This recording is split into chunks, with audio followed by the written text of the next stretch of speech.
Mountain Pictures by John Greenleaf. Whittier. I Franconia from the Pemigewasset once more.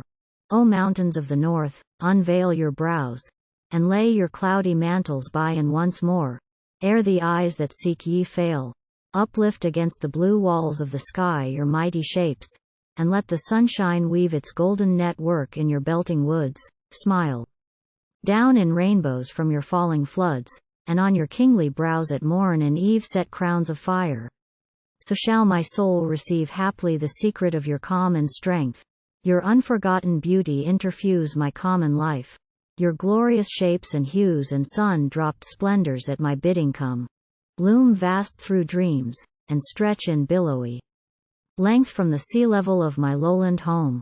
They rise before me. Last night's thunder-gust roared not in vain, for where its lightnings thrust their tongues of fire, the great peaks seem so near, burned clean of mist, so starkly bold and clear, I almost pause the wind in the pines to hear the loose rocks fall, the steps a browsing deer.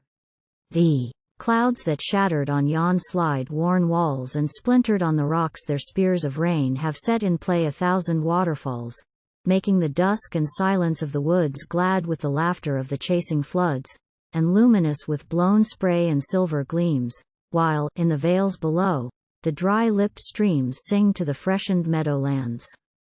Again, so, let me hope, the battle storm that beats the land with hail and fire may pass away with its spent thunders at the break of day, like last night's clouds, and leave, as it retreats, a greener earth and fairer sky behind, blown crystal clear by freedom's northern wind.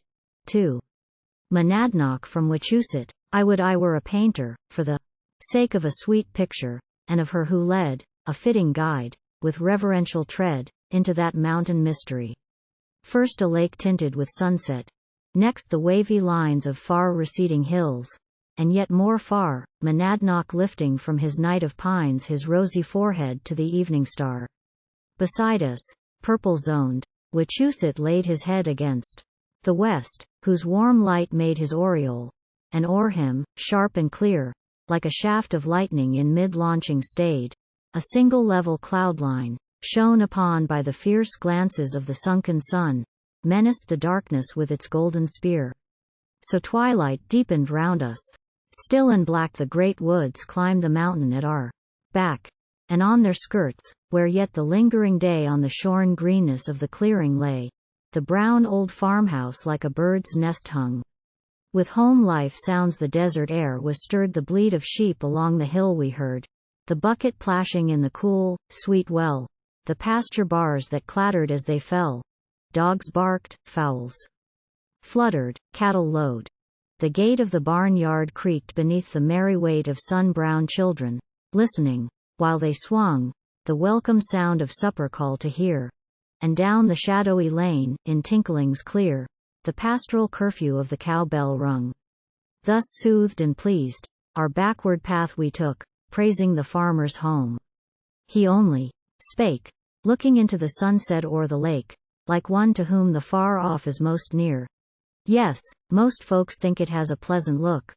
I love it for my good old mother's sake, who lived and died here in the peace of God. The lesson of his words we pondered o'er, as silently we turned the eastern flank of the mountain, where its shadow deepest sank, doubling the night along our rugged road. We felt that man was more than his abode, the inward life than nature's raiment more, and the warm sky, the sundown-tinted hill, the forest and the lake, seemed dwarfed and dim before the saintly soul, whose human will meekly in the eternal footsteps trod, making her homely toil and household ways an earthly echo of the song of praise swelling from angel lips and harps of seraphim.